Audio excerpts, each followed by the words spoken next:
Welcome to this edition of Morgan You Asked For podcast. Merry Christmas, everybody. It's about 8 o'clock on the 23rd. I know probably most people will be listening to this tomorrow, Christmas Eve. Safe travels. I know a lot of people drive to grandma's house or wherever you might end up tomorrow. So be safe on all your travels this week for the next few days and enjoy time with the people that are special to you. It's not always family. I know a lot of people, friends, and everything. Just whoever is important to you, that's who you want to see and spend time with this time of year. That's the most important part. We do welcome Trev back. He is having a little bit of issues with his technology because of work. So he is sound, but no video this week. And that's okay. We do appreciate him. We're going to kind of go to Trevor first, and we're just get a recap of the last few weeks. We had 1 week where it was just me because of a last minute work thing for him. And then we had Trevor, he was gone 1 week for work. And so we had Zach. So it's been a few weeks. Actually, Wednesday night we did a podcast, and then Thursday is when all the Matt Campbell stuff came up. And then Friday he was gone. So recap your thoughts from the outside of the Iowa State situation from then until now. Well, yeah, it feels like it's been a month since I've been on here, so it just about has been. The last podcast we did, I think I drove 6,000 miles just about in the last 4 weeks, so been busy traveling. Yeah, I remember the last podcast we did, you brought up Matt Campbell as a potential candidate for Penn State, and I saw him on some lists, and the thing about Matt Campbell is everybody had his name listed, but it felt like just a name to put to fill a spot. Yep. Because he could have left 5 years ago. So, surprising, yes and no. Because, like I said, he could have left a long time ago. But, yeah, it was kind of crazy because the day after we did our last podcast, he was gone. So, it's kind of rough for Iowa State fans, obviously. In my opinion, the best coach that they've ever had. Put a lot of guys in the NFL, all those type of things. You've got all the players with the transfer portal going on, and who's going where, who's staying. It's a bit of a mess, and that's just the world of college football right now. Yeah, it's just, and Murph and Andy and the other Iowa Everywhere people, and Travis and Ross, and during this whole time, we just talked. It hasn't happened to Iowa yet because we've had the consistent coaching. Matt Campbell has been here for 10 years. Kirk Ferentz has been here for 27. You always have a guy here or there that does the transfer portal, but usually it's not your biggest guys or your quote unquote best guys. It's guys that you understand, well, maybe they got passed up or they needed to do a better for their family or whatever. You kind of understood. But it wasn't your best guy, and you knew that Kirk Ferentz and Matt Campbell would bring in another guy that would be almost as good. That you just had that belief. Well, now Iowa State's in the situation. We don't know. I'll be 100% honest. With Rocco Beck leaving this week, our quarterback is not going to be as good as Rocco Beck. And it's hard to justify that in your head as that's an improvement. He left, and I don't blame him for leaving. Your coach left, your offensive coordinator left, your quarterback coach left. It sounds like the offense that Jimmy Rogers is bringing in is not as conducive to his skill set. They want to run the ball more. He is trying to set himself up to go to the NFL and have a shot in the NFL. He's not a surefire NFL guy. And if NFL is not in his future, you can't blame him for trying to get as much money as he can right now. The big word around Iowa State is everybody took less to stay at Iowa State. Well, now you don't have to. I assume he's going to go to Penn State, but if he doesn't and he goes and gets $3 million from whoever, good for him, but it just sucks. Yeah, it's the bad part about all this in college football right now. And I was going to ask you, obviously Penn State's the favorite to land him, I would assume, but is West Virginia in play? I would think they would have to be a little bit in play. That's where his dad played. They had a freshman quarterback that wasn't horrible. Obviously, they're not as good. That would be a big upgrade. I don't know their NIL situation. If I'm Rocco Beck, though, I'm not going. I'm going somewhere where, one, I can win, and two, I'm going to get a lot of money, and three, set yourself up for the NFL. And I just saw where his dad, stepped down from the St. Louis Battlehawks and has taken over the Orlando team. It's an expansion team in that league. So everybody's getting to Florida with the family. Obviously with them being in St. Louis in the spring and everything, it was much closer here to Iowa State. And then with him leaving, I think there was he doesn't deserve it to tell us this, and Coach Rogers doesn't deserve to tell us this. But you wonder, and I'm just one of those, I want to know the backstory. What was the conversation? Was it like? Did Coach Rogers tell him, hey, this may not be the best situation for you? Or was Beck like, I'm out, I don't care? Was it that simple, or was it, this was really hard for me, but Coach Campbell says I can go to Penn State and I'm just more comfortable there. He doesn't owe any of us that, but I'd like to know what the actual conversation is. Yeah, it seemed like Rocco Beck stuck around. Now, obviously, they had classes still, so the calendar worked out that way. And he probably wanted to meet the coach, get to talk to him. I would assume they met at least once, if not multiple times, and kind of get a feel for what the plan was, what the system's going to be like. So that's probably why Rocco Beck didn't make an instant decision, which is nice. But, yeah, it's unfortunate. I mean, yeah, my guess would be Penn State, or if he doesn't go to Penn State, of course, West Virginia, like I said, is in play. But I wonder if some other schools that would be out there looking to get him. I mean, have you heard any rumors for Beck? No, I have not. And it's a crowded quarterback room. It is, yeah. I mean, Sam Leavitt, Josh Hoover, there's Sorensby from Cincinnati. And you just wonder, I've heard a couple people say Iowa. One, I don't think if he was going to go to Iowa, actually, I think Iowa State's offense is going to look more like Iowa's, where it's run heavy, play action pass. And then two, I don't think he would do this. And then the other thing about all this is in all their, Iowa State's part of their song is Loyal Sons Forever True. And they're all putting this in their goodbye letter. Well, they're not loyal anymore. And I don't blame them, but they're not. Stop putting it in there. They're loyal to a coach. They're loyal to the football program. They're not loyal to Iowa State. If they're loyal to Iowa State, he has one more year left. He had a chance, and I don't know if you listened to my solo podcast on this, but he had a chance to go down as the greatest quarterback in Iowa State history, and he chose not to come back. And then here's the other thing. Does he know? I'll be honest, on the offensive side of the ball, he's the only player that has left so far that you're kind of sad about. Now, today, one of the receivers left, but I do think receivers are kind of, it is what it is. And then if he stays, does some of the other guys stay? But the two running backs are back.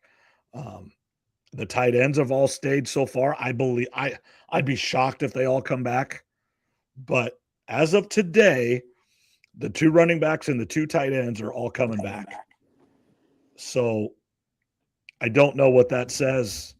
And that's where I wonder if it isn't Jimmy Rogers almost not wanting him there in a little bit. I'm not saying that he said he's going to go, but did he say this may not be the best situation for you?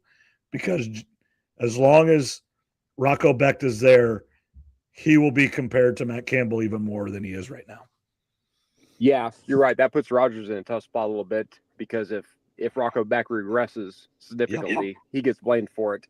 As far as Rocco going to Iowa, I don't see that. I don't either. But I would look at Miami actually because Beck is going to graduate, and aren't Rocco's Becks? Do they live in Florida? Yeah, they're from Tampa. He grew up in the Tampa area. Okay, so I mean that could be an option, obviously, with Beck going to the NFL whenever their season ends, probably, their next game. We'll get into that here in a little bit. But, yeah, it's a weird situation. I know I haven't been on here since it happened, but you can't blame Campbell for taking Penn State. I know you and Zach talked about a couple things. First of all, should he maybe waited another week? Because then Michigan would have been open. Yeah, that's what I had this. I was talking to my principal, and deep down, I'm sure he's happy at Penn State, and I just don't see how he would go to Michigan now. But deep down, when he's sitting in bed at night, maybe with his wife, or maybe just sitting by himself for just a little bit, because they're working 22 hours a day right now. I mean, they really are. And is he just sitting to himself? You got to be freaking kidding me, because I did learn this over this time that he grew up in Ohio, but he grew up a Michigan fan, not an Ohio State fan, which is kind of weird. But okay, so that makes it even more of a potentially a regret. Josh Pate brought this up, but in a perfect world, Michigan is probably a better job than Penn State. But right now, in this current state, it's not because of the mess they have going on. Right. No, I don't know if it's still a job you leave Penn State to go to Michigan State in 3 years. Maybe it is. And maybe that's your dream job.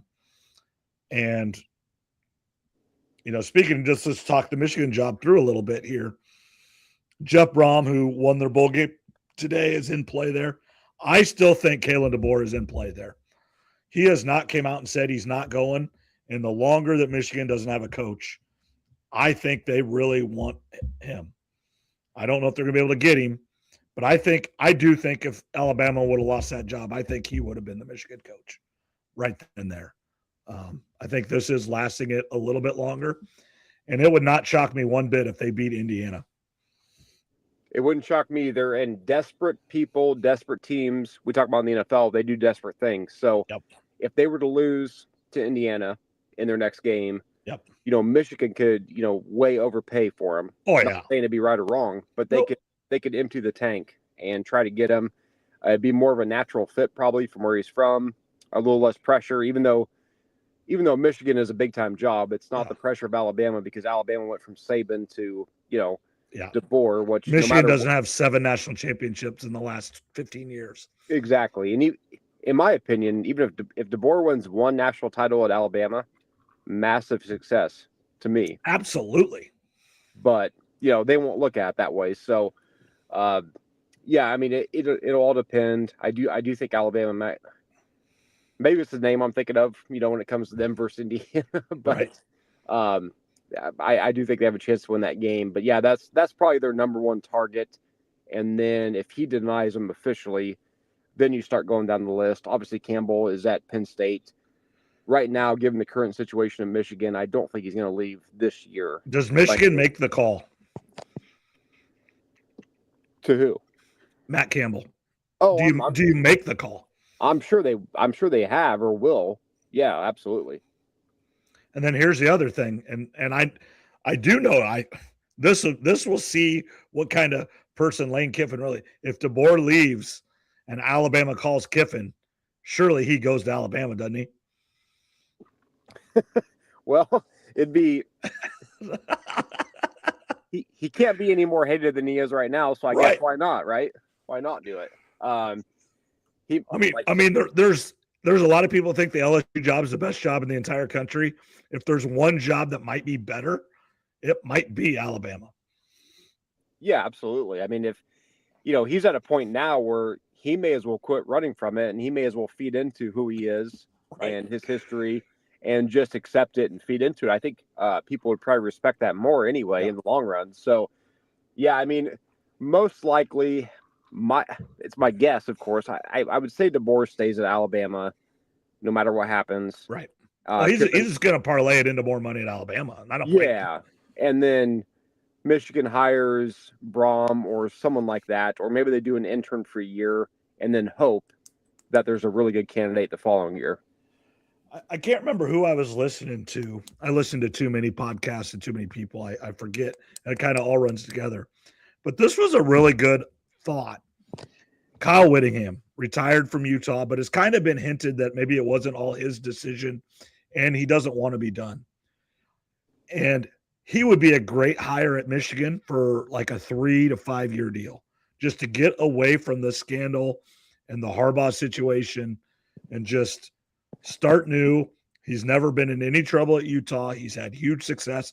He won the Pac-12. It's not like he hasn't had success. I think if they would have beat BYU, which looking back, they probably were a better team, and they only had their 2 losses to Texas Tech, they might have been in the playoff with those 2 losses only if they would have went the second time better against Texas Tech.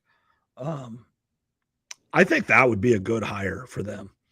And I mean, obviously Fitzgerald's already went to Michigan State, but somebody more like that that's just steady, not the big name, but just someone to get you away from the Harbaugh, Sherrone Moore scandal time and cheating time and probation, whatever's all coming.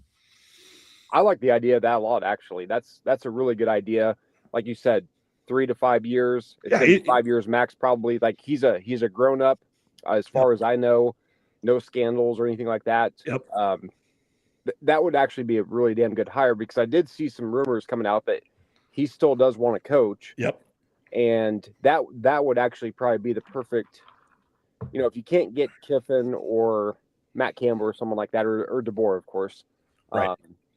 That might be the perfect hire for like a 3 to 5 year period, like you mentioned.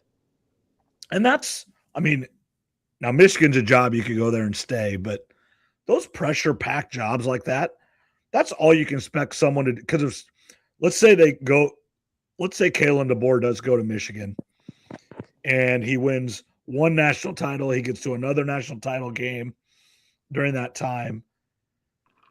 And I don't know what his aspirations are, but he would have every chance to go to the NFL that he wants, or any job in college football.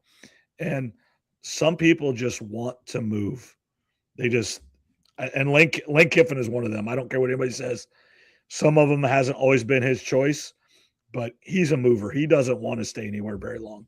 Mm-hmm. No, for sure. No, that's exactly right. Some of these coaches, they, in the moment, they probably say they want to be there and stay there and all these things. Right. But deep down, they're just movers, like you call them. They want to climb the ladder. They want to keep taking the next big job, stuff like that. But yeah, Whittingham at Michigan, that's an interesting one. I'm not going to take credit for that, but I do really like it. No, that would almost feel like best case scenario at this point. Oh, I agree. I mean, if they could get him, that would be a good one, because I don't think he would be a disaster. I don't know if he's going to get him to a national title or anything like that. He'd steady the ship. Yep. With all the problems that they got going on, that'd be pretty good at this point, in my opinion. Yeah, that one came up, and I wish I could credit who said it. I just forget who it was, but whoever brought that up, that was a really good idea. Just put your name on it. No one will say nothing. Yeah. I do. I pulled out the glass here. I don't know if you guys can see that super well, but it's the Alamo Bowl 2018, Washington State versus Iowa State. Now they're much more connected. Washington State won their bowl game yesterday in decisive fashion. Great defense, which is their guy that was running the team is now Iowa State's defensive coordinator. And obviously their head coach was the D coordinator at South Dakota State before. I'm not worried about the defense, but I'm super worried about the offense just going forward. I don't know. Our best players aren't going to come back. And like we talked about it already, but and then also just looking at that cup, I was reaching up and getting a glass, and I'm going to grab that one. And then Mike Leach, obviously we lost him a few years ago during this time, just a few weeks ago. I think it was like December 15th or whatever. He was a coach. I went down there, and I've also seen pictures of our trip. My kids were, 7 years younger. They were 6 and 11, and now they're 17 and, 13. So it's just different. And the time frame just kind of bring it back a little bit. And San Antonio is a great town. I don't know if you've ever been there, Trev, but it's a really good town. I wouldn't mind going back there sometime. San Antonio is one of the few big cities I haven't been to. I've drove around it a couple times, and no, that's the Riverwalk. I always hear people talking about that, how awesome it is. I see pictures and videos, of course, online now. You can basically see any big city you want without actually going. Right. which is Absolutely. Nice. No, that's college football is in a weird way right now. I mean, Nick Wright brought this up a few days ago because I'm changing subject a little bit or changing direction we're going. Nope, you're good. He said, the point of expanding the playoff was to have a year like this where you have an undefeated. Now we would have never thought this, but you have undefeated Indiana, right? And then you have like 6 teams that could all make an argument that they should have been the top 4, right? If it would have been the old 4-team format. So the expanded playoff was meant to help this type of year out. The problem is we've got these G5 teams in, and obviously they didn't put up much of a show, which is not surprising. But yeah, college football is a mess. They need a Dana White or somebody, a central leader, Nick Saban, whoever it's going to be, to lay the law down. Kind of a, like we like to joke around with Zach, a Roger Goodell type of guy. Yep. And someone's going to have to just say, hey, we're doing this or we're not doing it, and be the bad guy. Yep. And take the bullets. But right now that's not happening. So, what's your thoughts on the playoffs right now? Because obviously we haven't spoke since before the games got played, of course. Yeah, I mean, it's unfortunately Tulane. I mean, you knew those games were going to be like that. Mm-hmm. Unfortunately, the Tulane and Ole Miss had already happened. Now, I think Tulane earned its way in there. They beat Duke. I mean, it's not like, the ACC champion got beat by Tulane. So, I mean, the argument that Tulane shouldn't have been over Duke that's not an argument. Head-to-head happened. Mm-hmm. The problem was James Madison. It wasn't Tulane. And then the other problem is James Madison and Tulane and Ole Miss all have new coaches, and their coaches all left. I don't care what you say, that affects it. James Madison's coaches probably didn't even fly home with the team. He probably went straight down to UCLA. I mean, that's just the reality of today's, because all the players just go straight home. School is probably over. I mean, it's just the reality of what happens in college football. The calendar is the worst part. And I listened to too many things. I don't remember who said this too. This would have been good too, is why don't we have James Madison and Tulane play to get in, almost like a 13-team playoff, the top 2 G5s play to get in and be the 12 seed. So you have that chance still, but only one team ever gets in, and they've earned their way into the tournament, just like the 2 16 seeds now in the NCAA basketball tournament have to do, which I don't necessarily agree with that. I don't think it should be the 16s. If you win your conference tournament, the rule in the NCAA basketball tournament has always been you're in the tournament. That should all be 11, 11 seeds battling it out. The 7th place team in the Big Ten and the SEC and the Big 12, those middle tier teams that, are probably pretty good, but just, that 29-7 team that won the MEAC should be in the tournament on Friday, Thursday or Friday. They shouldn't be playing Tuesday night, in my opinion. Yeah, I don't mind the idea of that. Like you said, have those 2 teams play for a play-in game, and then of course that would have allowed another team in. Notre Dame would have been in then. Notre Dame's better than all those teams. Texas is better. Yeah, I mean, if you want the best teams, then we're not doing it that way. The rules of engagement as they are right now, the rules of the CFP, that's what you're going to get. And then the people saying that the first round of blowouts, well, we've had blowouts before with some of the top teams. Ohio State got beat by Clemson by 35 one year. Obviously TCU got beat by Georgia by almost 60 in the national championship game. So I mean, blowouts have happened, but you didn't necessarily think they were going to be blowouts before they even started. This one, you knew they were going to be blowouts, and they were. You look at the James Madison game, it got a little bit closer. It was 34-3. That game was over. Oregon just wanted to get out of there. Yeah, and you can't blame Oregon. Young kid. Nope, because it doesn't matter. There's no style points anymore. Now it is just win and move on. Yeah, you're in. Pretty much. No, that's exactly right. I mean, that you get like a James Madison like that, and Oregon. I mean, you got one team that's got far superior athletes, and they're going to take their foot off the gas when they're up like that. And that's the problem with the whole thing is Oregon versus James Madison. And it doesn't have to be Oregon. It could have been Texas. It could have been Ole Miss. It doesn't matter. The players that are playing at James Madison cannot even play at Oregon. I mean, they would be on the sideline. There's about 3 kids on James Madison that would even saw the field for Oregon. That's the problem with bringing those G5 teams in. So what's your prediction on the games? I wish they were this weekend and not all the way till middle of next week. That's another whole issue. This doesn't have to last till January 19th. They could have played them. They could play this Friday and Saturday again, but they are just so scared of the NFL. It's just so, it's just ridiculous in my opinion. But I think these games are going to be really, really good. I'm going to take Texas Tech, and I'm biased. I want the Big 12. The Big 12 needs this. I knew you were going to take Tech. You had to. Yeah, I have to now. And I do think it's going to be a good game. I do. Oregon's going to give them everything they have. Absolutely. This is not going to be Texas Tech rolling Oregon. I don't think. Never say never, but I also don't think Oregon's going to roll Tech, which could happen. It should be a great game. Should be a great game. It's going to come down to who makes a mistake or who makes the play. It doesn't even necessarily have to be a mistake. A punt return or a punt block or just who's going to make the play. Because I think they're both really good. I do think both of those teams could win it. I don't think all the teams left can win it. I think those two could win it.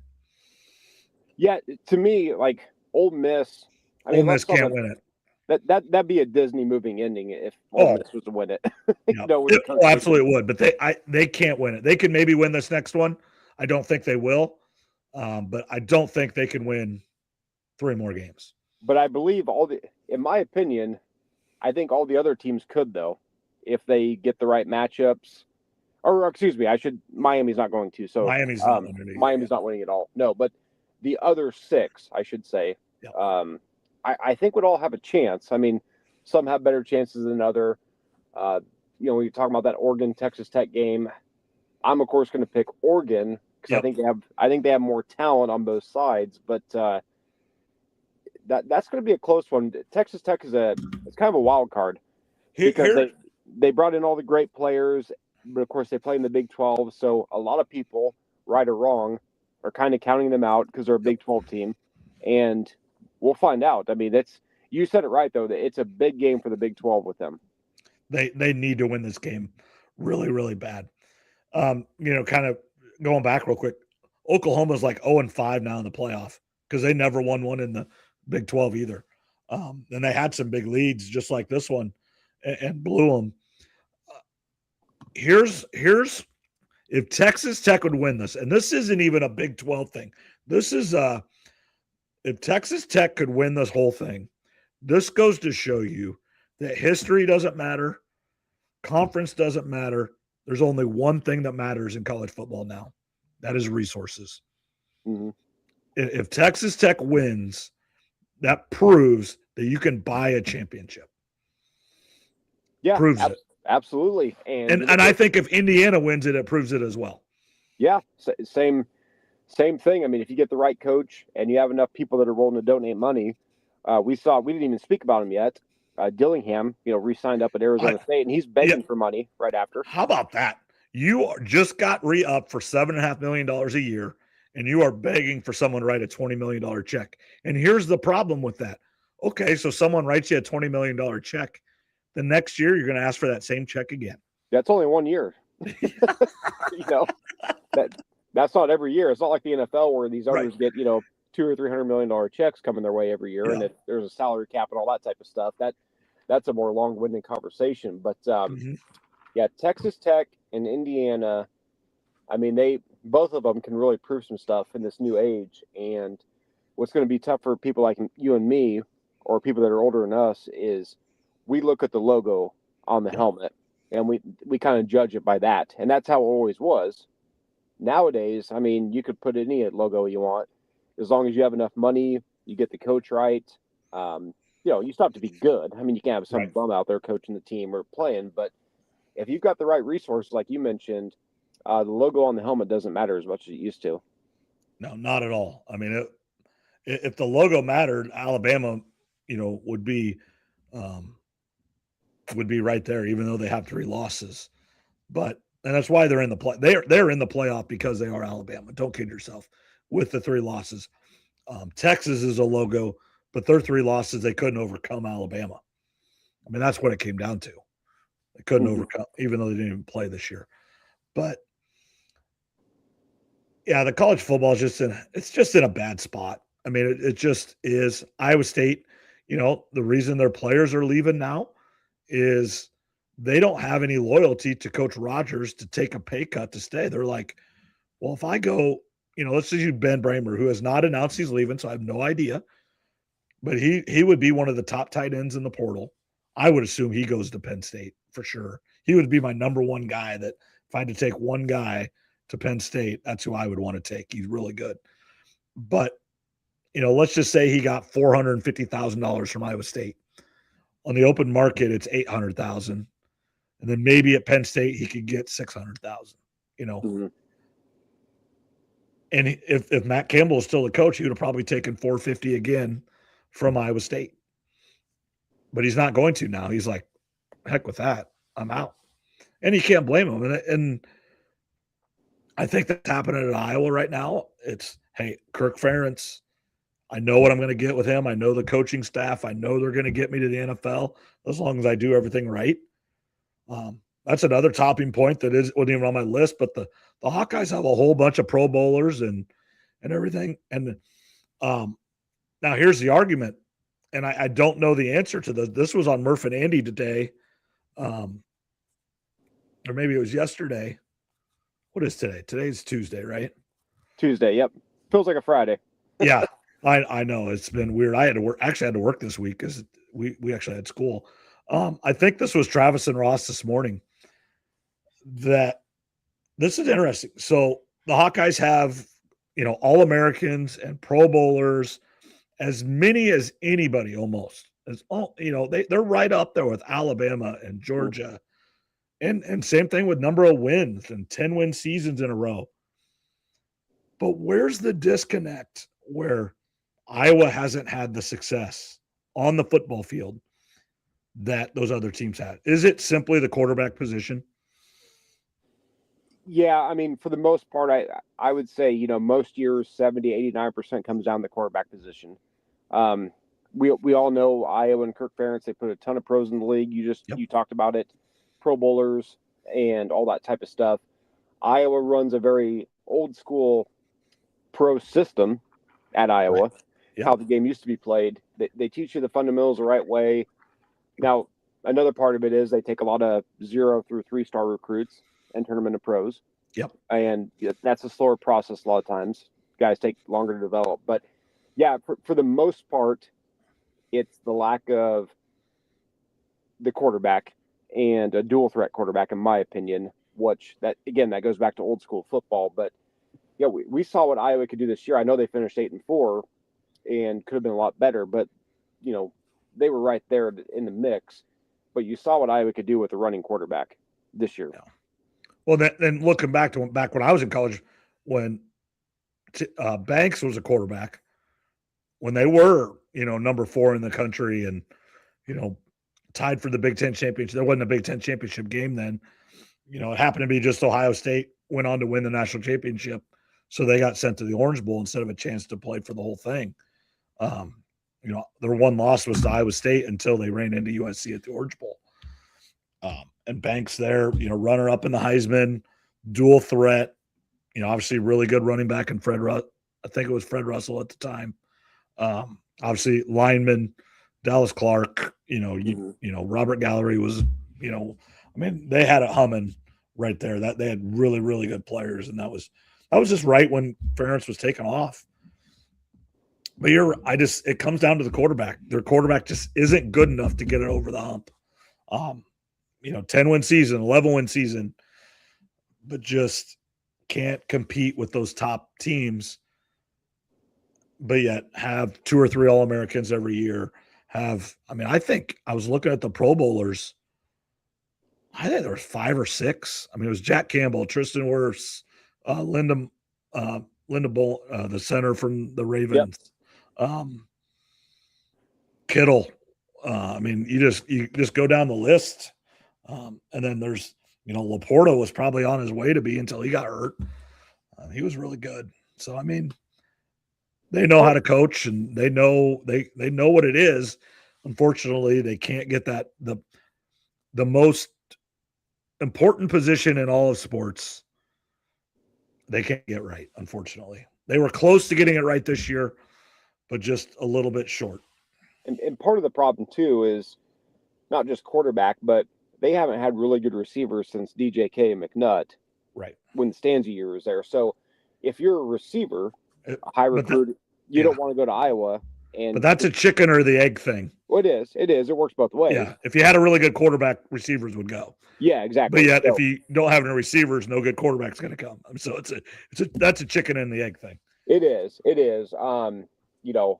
This year I feel like if we would have had DJK and McNutt on the team, we probably could have won at least another game or two. I think most people would feel that way. Yep, I agree. But, that's not how it worked out. So, no, the quarterback's the most important position. We know that. That's no secret in football at any level. You have to have the quarterback play going right. I just hope moving forward, Kirk's going to stay another year, which is good. And then obviously, real quick, LeVar is going to go to Michigan State. Now that's a short-term, big-time loss for Iowa, but long-term, he might come back and be the replacement potentially. Obviously, in-house, it has been decided that Seth Wallace is the guy. Don't you think? He's the assistant head coach. When Ferentz was suspended for that game, they cheated to get McNamara, which is a whole funny mess. But Seth Wallace was the head coach. So again, they don't owe this to us, and I will never know, and I should never know. I would love to know the conversation. LeVar going to Kirk, hey, I got this opportunity. I think I'm going to take it. Or was it Kirk Ferentz almost talking to LeVar, hey, this is an opportunity you need to look at. If you want a chance to come back here, you have to go. Because he's never been anywhere else. Played there, and then went and played in the NFL, and then came right back to Iowa City, and then worked his way up from volunteer assistant to, special teams coordinator. Was Kirk telling him to go do it? Or was LeVar saying, hey, I need to go do this? Probably both, but my guess is Kirk encouraged it. Say, hey, this is a good opportunity for you to go get some experience outside of Iowa, as you just mentioned. And if you do good for 2 or 3 years, obviously you'll have a chance to get the Iowa job. But if not, you'll have an opportunity to go elsewhere too. Yep. So, because you can't, unless he wanted to, of course, you can't stay in that position for forever. Right. Unless you're comfortable, and most coaches aren't. They want to move up the ladder. So I would imagine Kirk encouraged him to go. Like I said, it's short term. I'm pretty worried about it, but long term, maybe it could be a good thing where he comes back and we know who we're getting type of deal. Mm-hmm. Yeah, if him and Fitzgerald go to Michigan State and they start winning, and they get them back to where they were with Mark D'Antonio and competing for Big Ten championships. When that time comes in 2 or 3 years, when I think it's going to happen, I don't know, but he's going to have a good argument to come back and be the head guy. Hey, absolutely. I left. Michigan State was kind of a mess. I helped get them back. I can do it here too. And you know I can do it here. I did it here for 20 years, and now I went somewhere else and did it. And like you said, if he doesn't get that job, it does go to Seth Wallace. Maybe Seth Wallace brings him back as the assistant head coach, special teams coordinator or whatever. Or like you said, maybe he does go take, he's successful at Michigan State and Kirk stays 6 years and doesn't want to wait 6 years. And he takes a Ball State job. And, then if he wins there, then obviously you can about name your job. Yeah, I just feel bad. He has to go to such a terrible program like Michigan I know. State. They're always ranked last in your book. With those ugly uniforms and that ugly stadium, I just, that hurts my feelings a little bit. But no, I actually think Michigan State, potentially they might be getting this thing back on track. Yeah, Fitzgerald is good. Northwestern just has to be looking back. And I think they had to do what they did, but I do think they jumped the gun. I think they could have just suspended him for a while and let it play out, maybe suspend him for that season, and that would have been okay. And then, do your findings and then reinstate him next year. But I think it was it was a bad time. It was coming off 2020. Northwestern is Northwestern. Yes, it's in the Midwest, but it's in Chicago. Chicago is different than most places around the Midwest. And the president and the board or whoever just could not handle that being said or about their university or believe the wrong people. Because obviously this was found in the court of law to be untrue, not just he said, she said in a, Northwestern versus Fitzgerald. This went to law, the court of law, and Northwestern essentially had to apologize to Fitzgerald. Yeah, that was back when everybody was getting canceled for just even being alive, basically. So that was a different time. Yeah, you're right. Northwestern has to be kicking themselves over that one, looking back on it. But Michigan State, I think they've done a heck of a job from what they've done here recently. So we'll see if he gets them back on track. But unfortunately, I think he's going to, which pains me to say, but I think Michigan State's going to be pretty good as long as Fitzgerald's there. Will you take them off of being the 18th ranked school or not? No, never. Hey, stand by your ground. I'm all for that. All right, that's probably enough college. We're already 42 minutes in. We can ramble forever. Let's go to the NFL first. Kind of sum up the last couple weeks. Since we really haven't talked about the NFL at all, that's just I watch it. I'm more interested this year in the NFL, and you can only imagine why. Than the last few years. The last few years just been what draft pick are we going to get? How bad are we? But obviously with the Bears very much in play for the number one seed. Mm-hmm. And a huge game coming up on Sunday night, especially with the 49ers winning last night. But just kind of the recap the last few weeks, Mahomes' injury, Chiefs' future, and then, looking forward to playoff picture teams that are still alive, but maybe definitely on life support, whatever you want to talk about for a few minutes here. I mean, first of all, with the Chiefs, they're officially eliminated from the playoffs. Yep. You're still going to bet on them, but they are eliminated. I still might pick them to win the Super Bowl. I haven't decided yet, even though they can't. So I still have to consider that. No, they're going to have to own draft picks. And their next chapter of the Mahomes era is coming. It's one of the greatest 7-year runs in NFL history, what they did. I see a lot of people writing them off. Mm-hmm. Listen, when Mahomes comes back, the first month or two is going to be rough. I have a feeling it's going to take him a while to get comfortable with that injury and just trust himself. But, if someone forced me to make a bet, I bet he wins another Super Bowl before he's retired. Yeah. Maybe multiple. So I'm not writing him off long term, but they're going to have to replenish, the stock and specifically the running back room, because Mahomes can't be a leading rusher, especially coming off an ACL and all that type of stuff. So they're going to have to get on draft picks, going toward the playoffs, the teams that are still alive. Obviously, the Niners with Brock Purdy, and then, of course, your Bears with Caleb Williams. They have a big game coming up. that you spoke about, and potentially could be for the number 1 seed. The thing about the playoffs this year, and we spoke about it before. I took a break, of course, for a few weeks on here. Is it's wide open, in my opinion, NFC and AFC. If you're a fan of a team or really like a team, I mean, you can make an argument that maybe minus the Steelers and minus either the Panthers or Bucks, whoever gets in. Outside of that, you could make an argument that any of those teams could get to the Super Bowl in either conference. Yeah, I mean, just Jacksonville looks really good, yep. which you would have never thought them. And they've beaten some good. They beat the Chiefs, Broncos. They didn't look good this last week, but they're right there. And Steelers are looking better. They were ready to fire Tomlin and send him to Penn State. They've won 3 in a row. Just teams like that are the Ravens. My Ravens and Lions pick doesn't look so good anymore. I do think Josh Allen, he needs to get to the Super Bowl this year. I don't know if they have the team to do it, but Mahomes isn't there, so it's his turn if he wants a chance. It really is. I mean, Mahomes isn't going to be there. Burrow's not going to be there. More than likely, Lamar is going to be out.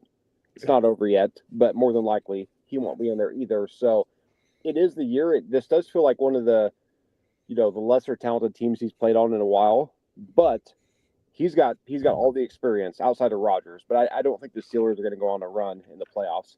Could they win a game at home? Yes, but I don't see them winning 2 or 3. That's just my opinion on the Steelers. This is the year for Josh Allen to get it done. I hope he does, because I bet the Bills before the season started, as with the Lions.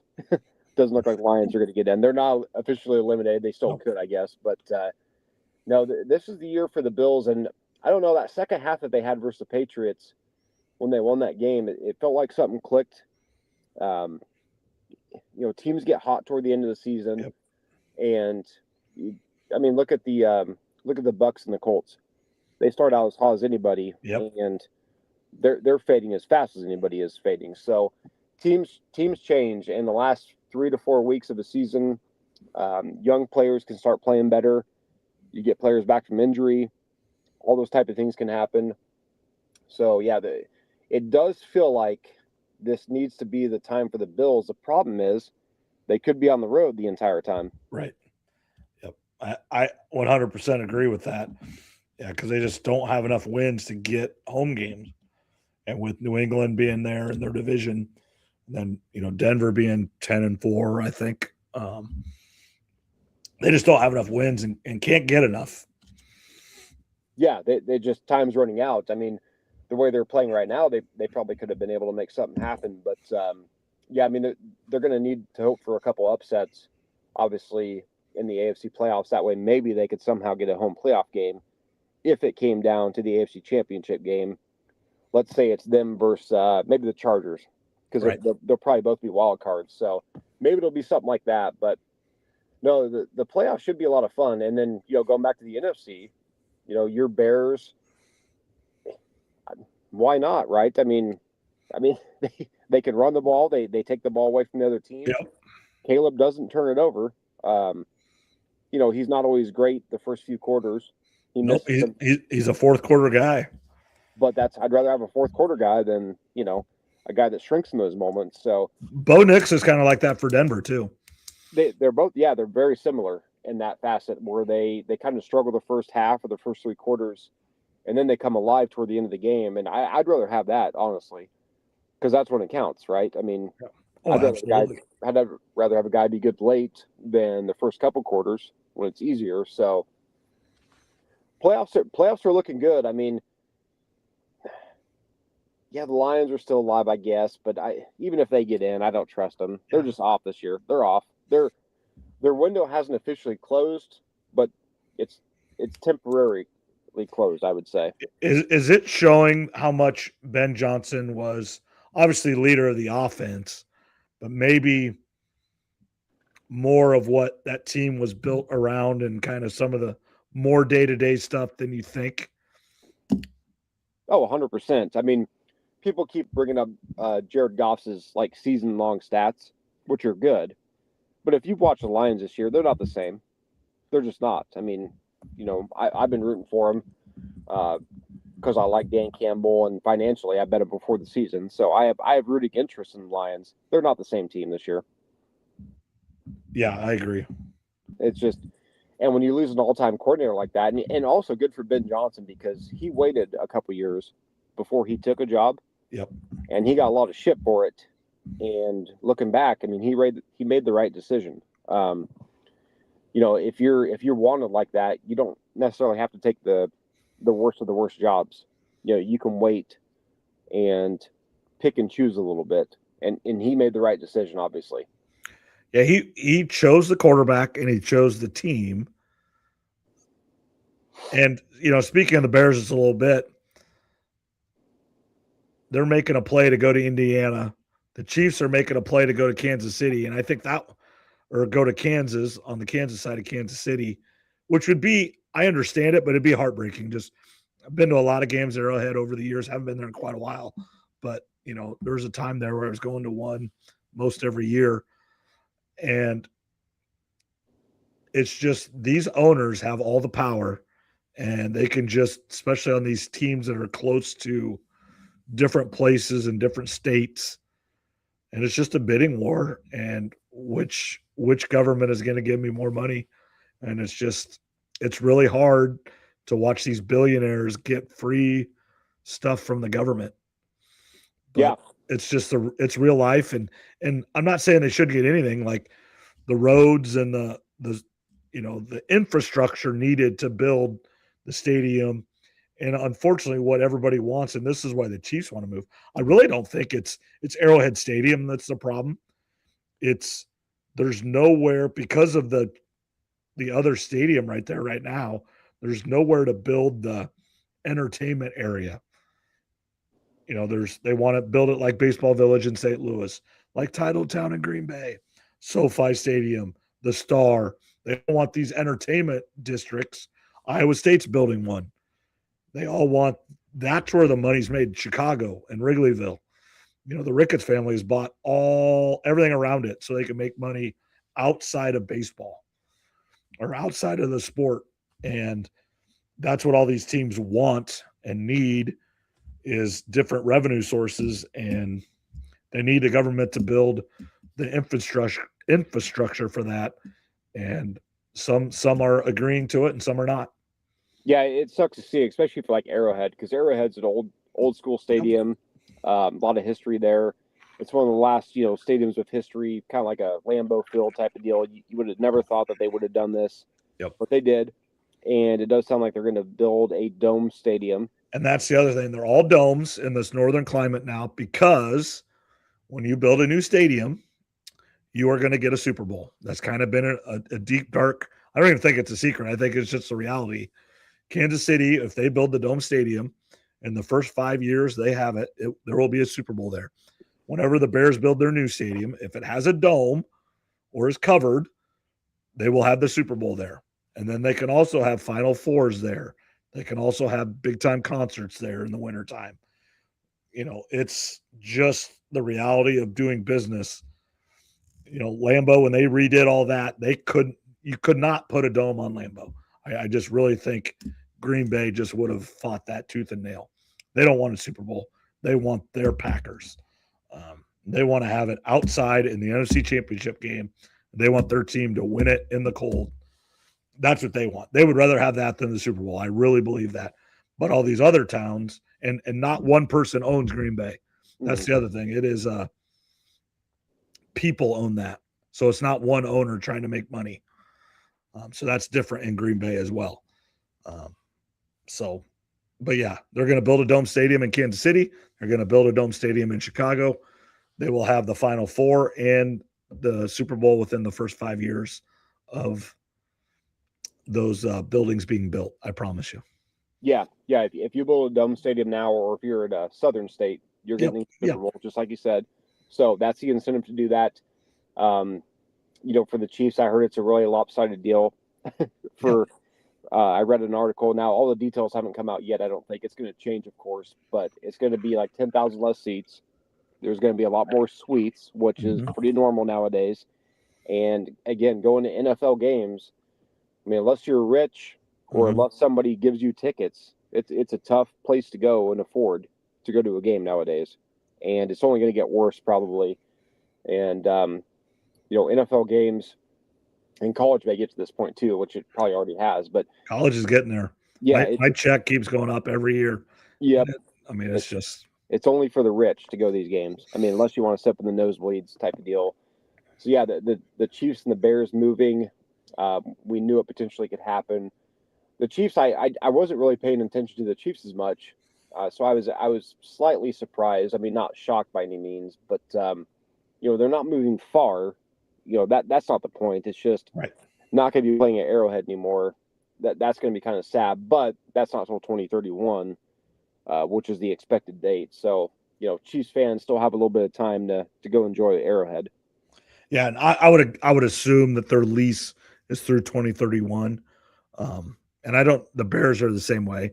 I mean, those stadiums, the way they're built now, I mean, that's a 3 to 4 year process in building them. They're just so big. And I mean, it's just the reality of it. So you have to be breaking ground several years before you need it. Just because of the construction it takes to build it. Anything else in the NFL that you want to hit? No, I think that's probably good enough. I mean, Phillip Rivers, there's talk that, what if he comes back next year because Daniel Jones is going to be hurt and Anthony Richardson is not ready to play. I hope he does. It's probably a long shot, but I would love it if he decided to come back and be a stopgap quarterback next year for the Colts. But besides that in the NFL, I mean, I think we've kind of covered everything. Once we get through the holidays here, Christmas and New Year's, we'll kind of get back on our normal schedule. Yep. And then, of course, we'll know the playoffs. I'll have a mock draft ready sometime in January, an updated one with the draft order. There's some players that are rising, players that are falling. With the NFL, a lot of people are wondering if Dante Moore and Ty Simpson are going to declare or not. We'll wait to see what they decide, but outside of Mendoza, I mean, there's not a lot of first round quarterbacks that people are looking at. So it's if the Giants get the first overall pick, they could get the farm for that. Yeah. And that's I agree. I mean, too. With Phillip Rivers, what does this say? I look at it maybe a little bit different.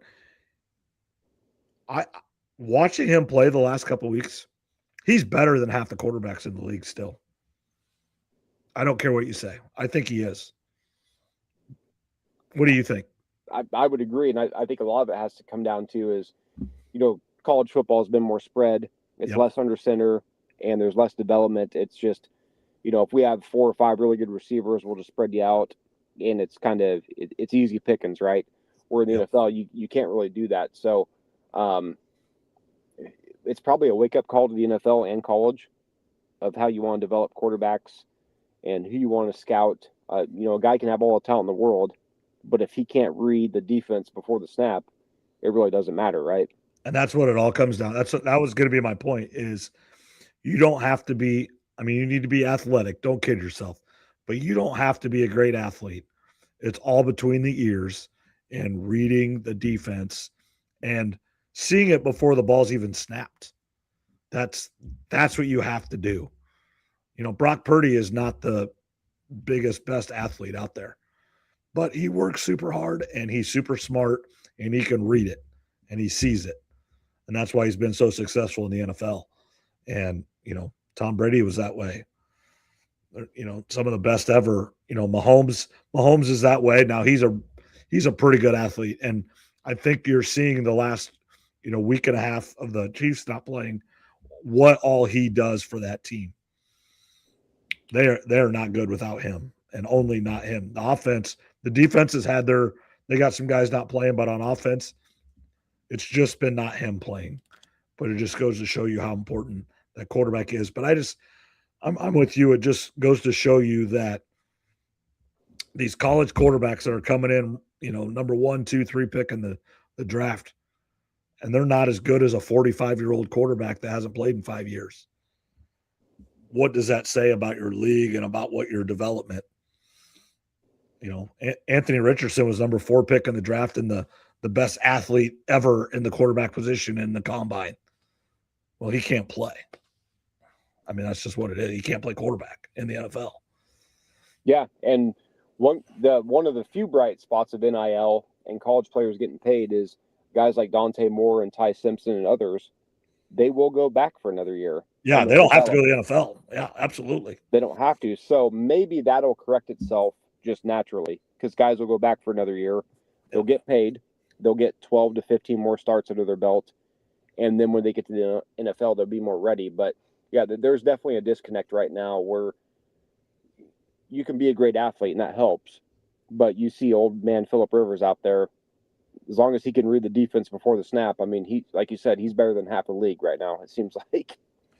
And so you look at these first or second, like Caleb Williams, Bo Nix, and Brock Purdy's just a little bit on the other side of it, but these guys are still big guys. They're still 6'3", 6'4". Purdy is not that, but Caleb Williams is still 6'3". Phillips Rivers is 6'5", 250 pounds. That matters.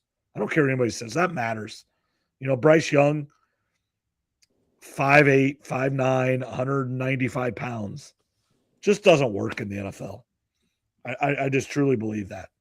And it's not anybody's fault. It's not. It's just there's certain, just body types that if you want to be a 15-year NFL quarterback, look at the history. Aaron Rodgers is your 6'3", 6'4" guy. And he's 20 years in the league. The guys that last for 20 years are all the same body type. Yeah, for the most part, you got to be, at least 6'1" or 6'2" and above, and a certain weight. I mean, there's been a few shorter guys that have succeeded. There's always outliers, but right. For the most part, you have to be a certain height and weight.